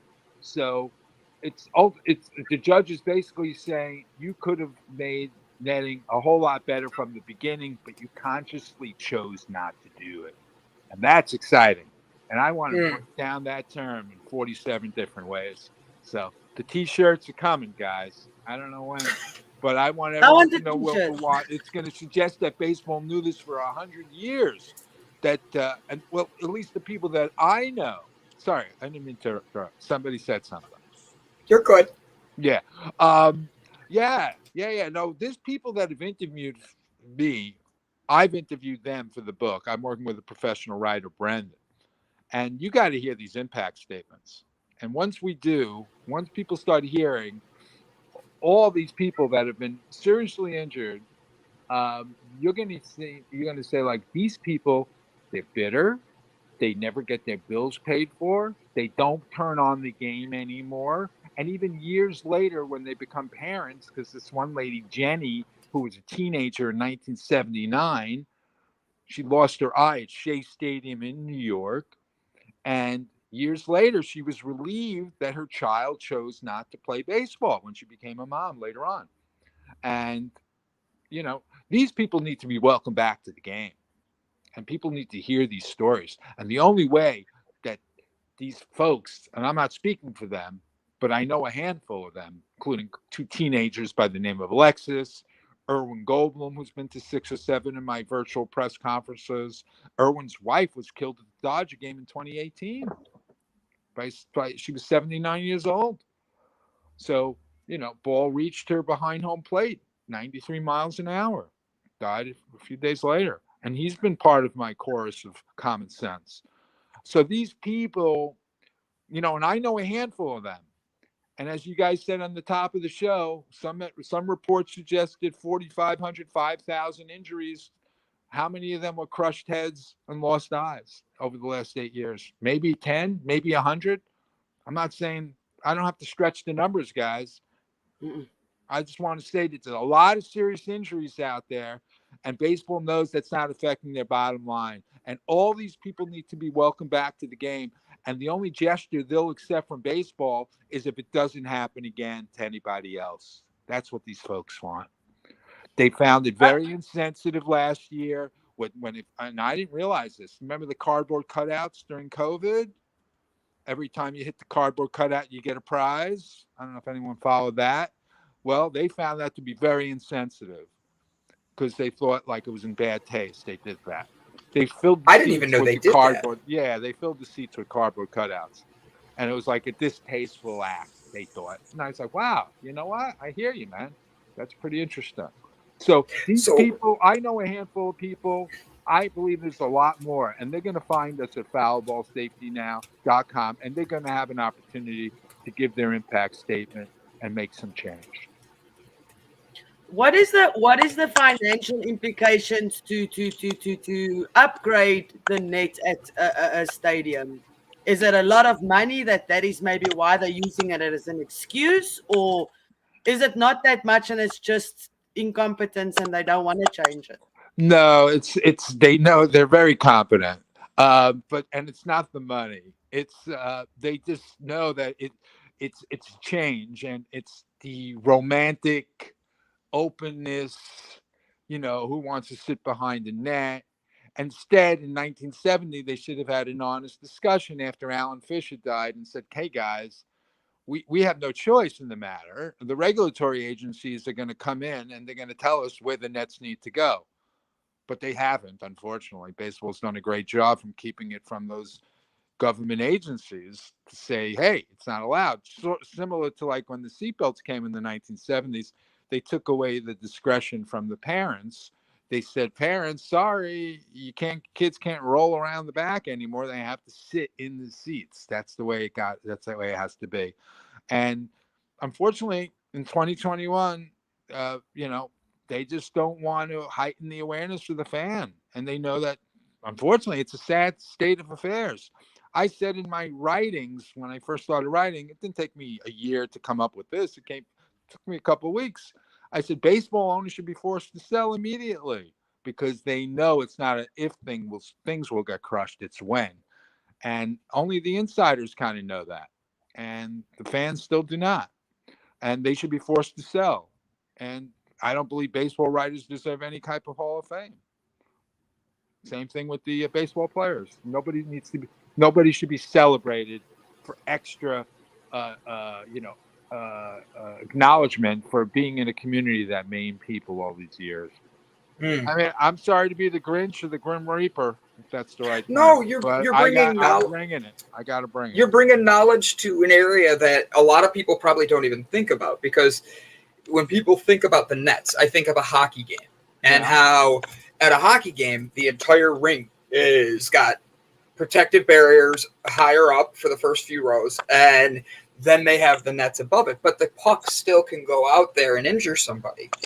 So with professional sports, I think of my house. If somebody comes into my house and my dog bites them, my homeowner's insurance has to protect them. Like, so that their insurance bills get paid. I don't understand how Major League Baseball, having them get the stadiums and that, and I mean this is in all of sports, because it could be hockey and all that too, but like how they can get away without having to pay the medical bills for somebody that got injured like that, when if it was my own personal house that I pay for, I would have to have my insurance cover it. Don't they have insurance and all these other things? It just seems like a very big loophole. Well, yes, this baseball rule, that's why I really give baseball very little or no respect by saying they're like a traveling carnival operating without a license.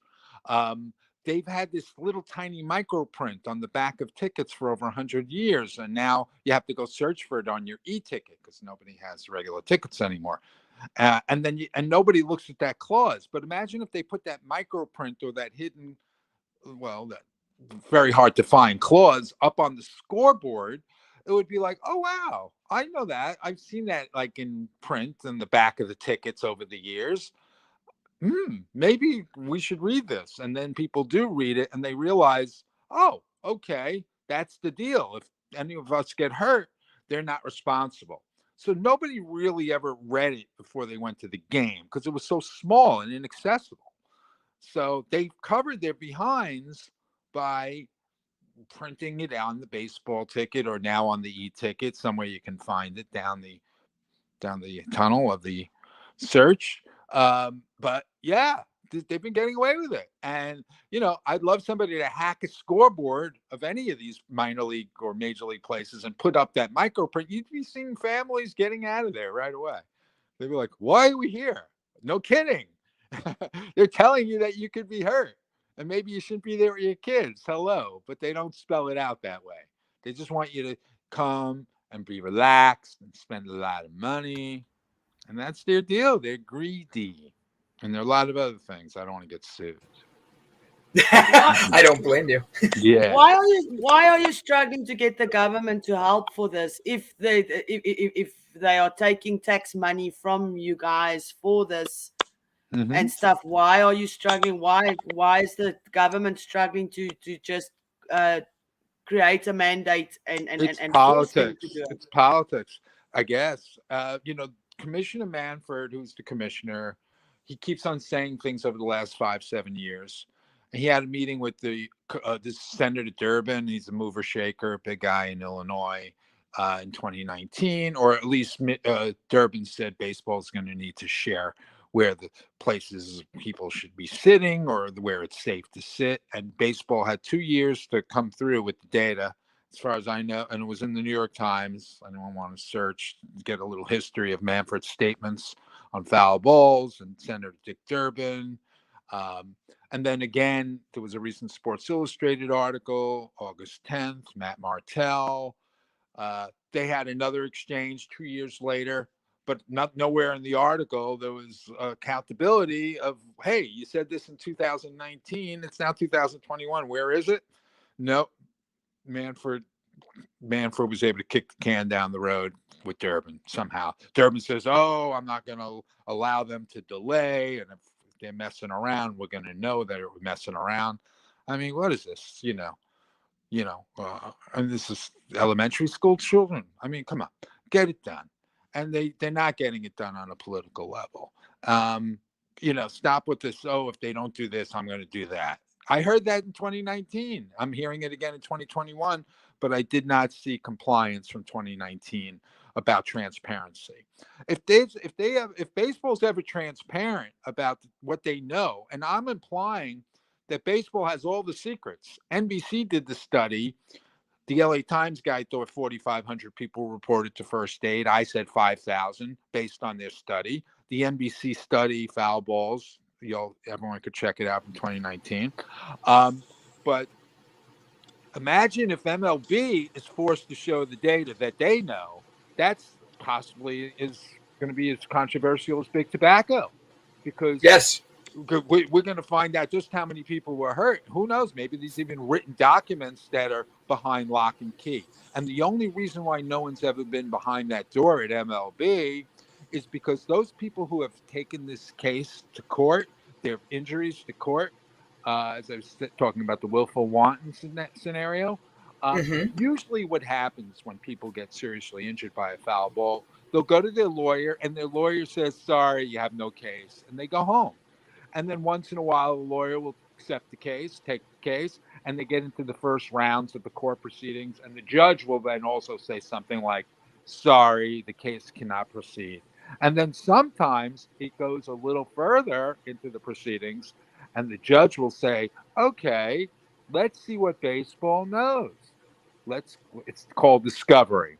Let's find out what baseball knows. That's when baseball gets nervous and their lawyers get nervous, and they'll try to make a settlement with the plaintiff because they don't ever want to see those secrets become unsecret. Because the judge says, let's see what you know. And that would compel MLB to provide everything they know. And it's never, ever seen the light of day. So nobody knows exactly what kind of secrets MLB's got behind that door, because no judge has ever been able to get them to bring it out. Because anytime it's come close to that, they've made settlements. You need the right plaintiff, you need the right attorney, and the right case, and the right judge to allow the court to proceed. And when the judge says discovery and MLB tries to make settlement, the plaintiff says, no, I don't want a settlement. I want to take this all the way. And that hasn't happened yet. So who knows what's behind the door? My tongue in cheek, my sense of humor says things like, when Manfred took the keys from Selleck said to Manfred, you make sure those secrets stay secret. And Manfred says, you don't have to tell me. I'm a pretty smart lawyer.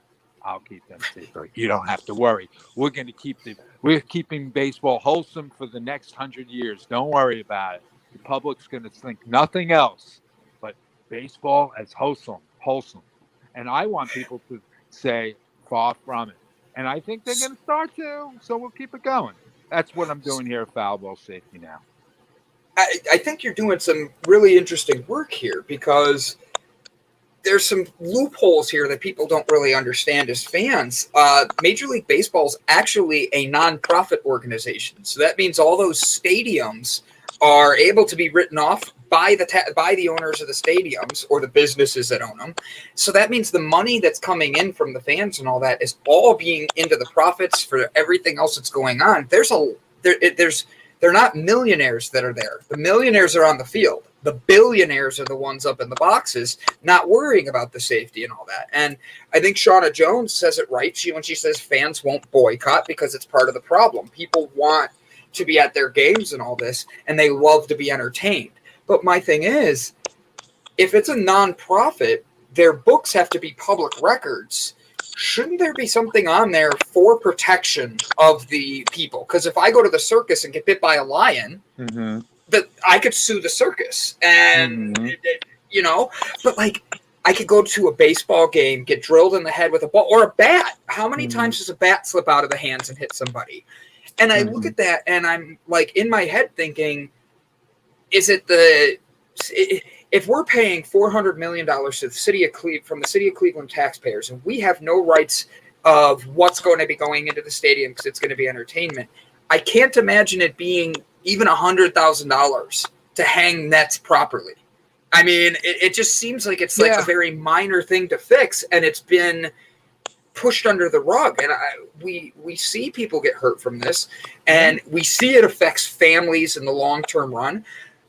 What would be a way for people to understand that this is not just a conversation piece? This is not just political. This is something that your tax dollars, no matter what, if you live by a professional team, is going to be going back into the stadiums to fix it, to keep that money coming in, while the billionaires don't have to worry about it. How do we get people to understand you're going to want protected? You don't want to be the one that gets hit. You don't want to be the one that has to take your kid to the hospital. Yeah. Well, it's an uphill battle. ESPN is a nice 5-minute video that they actually promoted like 2 years ago. ESPN, like a 5-minute video, and it was in line with what I'm trying to do with Foul Ball Safety Now.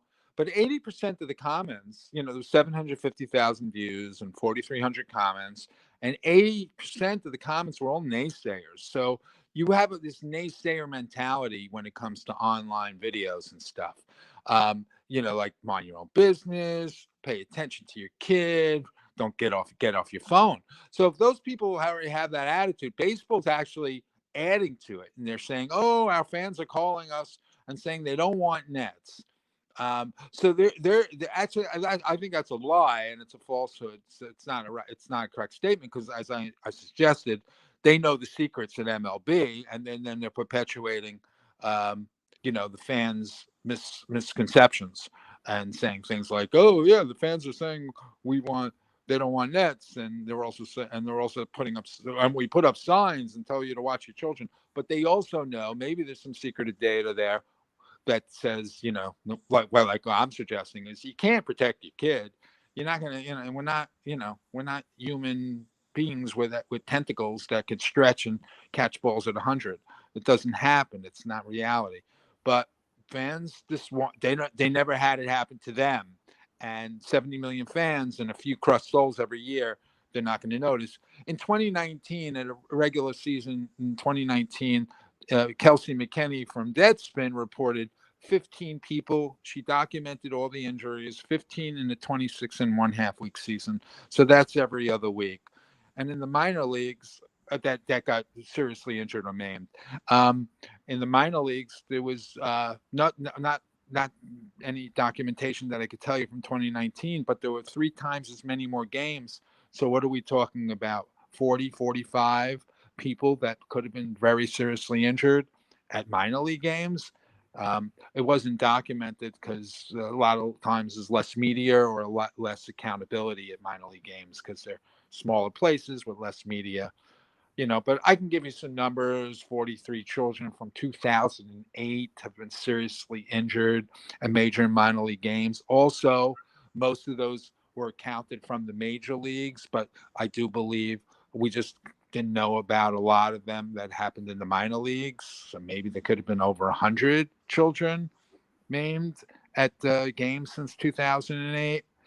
So yeah, it's not a money issue, and $100,000, $70,000 for netting upgrades. I think I have the simple solution, which I'm suggesting is an independent netting council, a politician that says to the regulatory agencies, you need to bring in your own architects and engineers. You need to look at the StatCasts and whatever the companies are that keep the statistics on where the balls go. They keep track of every ball for years. So they knew in certain years that balls were going to be reaching people's heads at 100. They're not an honest organization. How could they be honest how could they be transparent if they knew StatCast, whatever organizations they were using to count how many balls were going into the seats? One guy who's a foul ball guy, statistic guy, said 53,000 foul balls a year in major league games. And I'm saying conservatively because he said even only around a third of them reach the seats. So that's like 20,000 or so. 20,000 seats, 20,000 balls. If there was one ball that came at 100, that would be like, what are you doing? I'm putting my kid there. Now, 20,000 balls, how many of them were going into the seats where that little girl was hurt at 100? 100, 200, 400? Why should we be dodging 500 balls traveling at 100? Now, you see, I'm talking conservative. StatCast and these companies that keep the stats, I'm going to try to get that information because, it just adds to the layers of deceit and this crusted mud on your face is what I call it. I'm going to try to expose that crusted mud on their face because baseball had prior knowledge that these balls were going to be zooming in and reaching certain sections.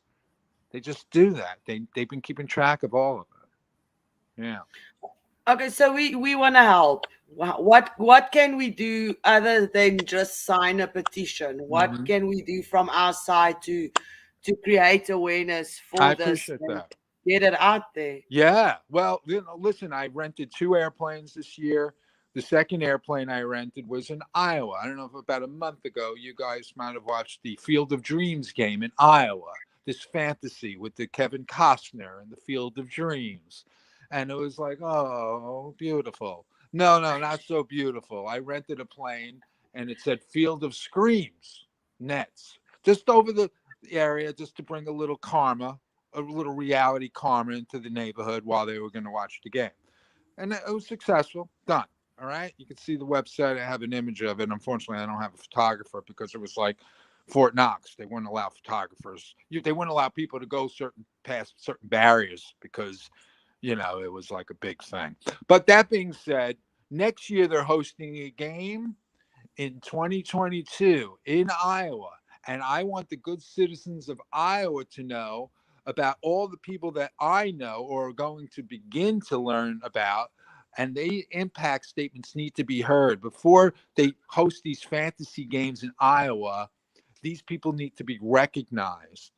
What the regular person can do, what the regular fan can do, I hope, there's going to be somebody who wants to join me on some expenses, because I believe we need to make more statements, and sometimes it does cost some money to do these things that bring attention. So if there's anyone out there, come on down, foulballsafetynow.com, and talk to me. Share an expense on an airplane. We could toast some banners. We can do things. On what can a regular fan do? I'm not looking for anything other than testimonials. I'm looking for anyone who knows anyone who's been affected by a foul ball injury to come talk to me off the record or on the record.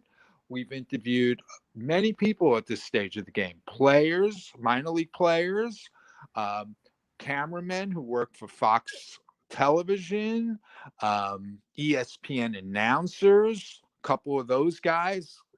And, I was very happy that they were willing to talk. So we're interviewing people. So any victim from 40 years ago, yesterday, please let me know. If you know somebody, you talk to me off the record. We'll bring Brendan on, and he'll push the record button, and it'll go on the record. So happy to hear your story, want to hear your impact statement, and want to keep fighting MLB and expose them for what they are. And everyone is part of it. And it's not just the baseball owners. It's the whole community. It's the baseball writers. It's the baseball broadcasters. It's the players. And and there should be personal accountability for all of us, including fans. And I'm just one fan who realized this. I'm conscious of it and felt like I should do something about it. I'm not so unique.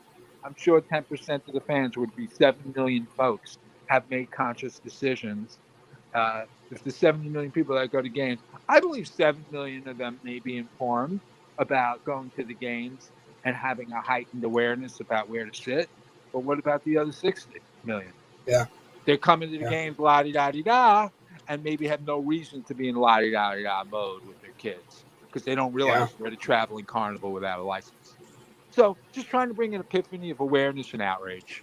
And I hope folks will have that feeling like, all those good times we had gone to the games, they knew we were going to be part of a weekly, bi-weekly statistic, and they did nothing. Exactly.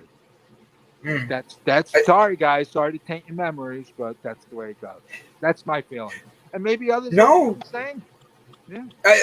I think of, like, we had in Cleveland, we have the professional team, and then we have 3 minor league teams all in the suburbs. Right. And with that, I think of how there's play places right outside the home run fence in the one park. And there's like a jungle gym at the Indian Stadium. I'm sorry, the Guardians. We now have to be called the Guardians. Force of habit. Right. We're going to leave that one where we're setting it just because that's a sensitive one for me. Right. But like, they have all these things to entice families to come. Yeah. Yeah. And while some parts are safe, like the one area they have for kids is like on the back end of a stadium where if a ball got back there, it'd be like a miracle. But then they have others where it's like just right outside of it. I think people need to be able to know not just what it is, but when you're taking your kids to that, you want them to enjoy the game. There's that reason that we have that 7th inning stretch. Take me out to the ball game. Buy me peanuts and Cracker Jacks. These are memories from my grandfather's generation of going to a game. And this is just that next phase of evolution. If it's like hockey. Hockey put the nets up to protect the fans. baseball could do the same. It's not like basketball. You don't see a ball going into the fans that much more. You see more players than balls going into the fans in basketball. And I think that people bringing that attention out would be much better and be a great sign for the future for people to know exactly what they're doing and how to keep themselves safe. I love how you're bringing this and attention to this, Jordan. So I say all that because we're actually coming to the last few minutes of the show. And Sure. The way we do our show is we actually end it with positive motivational saying. So Sure. Can I just comment on the hockey thing real quick? you go for it, buddy. All right, so the Columbus, Ohio scenario with the little girl who got killed, unfortunately. And hockey, I'm not giving them so much credit so fast. I've spoken to some netting manufacturers, and there's a lot of minor league hockey, and I haven't done any audit on what's happening in hockey, but that's an interesting thought. But there was some proactivity, yes, after the poor little girl died in Columbus in 2002. They raised the nets behind the net, behind the goalie, behind that area. So that was right away. But I did write. I am writing about that in the book. I'm not giving them so much credit. It's a reactionary thing. It's not a preventive thing. They knew that there were hundreds of pucks that probably came inches from people prior to the little girl getting hit and dying. So I don't want to give everyone so much credit yet. But thank you for bringing that up, and I want to end on a positive note as well. So I love it. Go. And it's not that you're being negative. You're talking about a very sensitive subject that needs to be brought up. It's something that people need to know about, and you're wanting to be the one that helps protect the future of baseball. It's an independent netting council, folks. Come on. What is it? They go in. They're smarter than we are. They go in. They're independent architects and engineers. They go, okay, where do the balls go and how often? Okay, done. The nets go here. Yep. How high? How far? How wide? Children can't sit here. Children may be able to sit there. Let's have a discussion about it. And that's what I call it, a discussion. Because right now, I'm the undisputed narrative. It's above my pay grade. You guys have a discussion about it and deal with it, and then I can go back to doing some real estate. You follow what I mean? It's above my pay grade. But let's have a discussion. But, you guys tell us where the nets need to go, and then you can hang a sign in every one of those 150 ballparks, 30 MLB parks, 120 minor league parks. This ballpark is maiming free. Have a nice day. And we were like, oh, great. And forget about the independent baseball leagues and the colleges. I haven't done any audits over there, but just in the major leagues and the minor leagues where billionaires are paying the salaries of those folks, get it done. Come on, you could, or regulatory agencies have the spine and form an independent netting council. It's all right to deal with the dirty laundry finally, and let's get past it. Come on. So that's what I'll say positive. Go ahead. So, Jordan, the way we end every episode is with speaking a positive out there. What I'll do is I'll go first, and then Brett will go after that, Ilse, and you're going to close out the show giving everybody a positive word of getting ready to be out there in the world today and all that. Sound good? Sure. You got it, buddy. All right, guys, thank you for tuning in today. My name's Brandon Croucher. It has been a wonderful Tuesday. It's only Tuesday. I want to let you all know that it is Shauna Jones's birthday, and if you are in the state of Ohio, do not forget to go down and say hi to her and wish her a happy birthday at 5:30 at Lake Milton, Ohio. I wish I could get down there, but I don't think I'm going to be able to make it down there, Shauna, so please know I'm sending you good vibes and wishing you a happiest of birthdays. Today has been a wonderful day. We've learned a lot about baseball and the safety for fans. So do yourself a favor, go sign the petition, go give his Facebook page a follow, and help Jordan keep getting his message out there for the safety of the fans, because for one another, we're all in this together, and I want to be able to go to a game and be able to know that we're also, my tax dollars are being used to protect us. So thank you for joining us today, guys. Ilse, you ready? No? Okay, Brett. Nope, I'm going to Brett. All right. I appreciate, trying to protect people from putting themselves in situations that are in the line of fire. If you want to see a game up close and personal, you're making that conscious response to putting yourself in that line of fire. And this goes along also with living on the coasts of any country. There's a potential for flooding. So recognize that we also have the choices as to where we want to sit or where we want to live, but in what we choose to take into our brains and our hearts. So remember that safety nets are there to help to protect, but the biggest protection, the biggest safety net is where you position yourself in life, living, and the seat you choose in the ballpark. Some wise words there, Mr. Brett. I don't know Hi, if you can make guys. that call for your kid, but that's another question. I mean, if adults want to flirt with danger and death, that's one thing, but I don't know what gives them the right to bring their kid. That's what agencies are supposed to do. No, that's what parents are supposed to do. No, Okay, but not for kids, but I guess we'll disagree. So I thought we're going to go positive. Whatever you want. I see both points, and the reason for that is last year, well, not last year, the year before, my son got hit with a golf club against the head by one of his friends accidentally. And although I had nowhere else to take him, and he was in the wrong place at the wrong time, things like that change your life forever.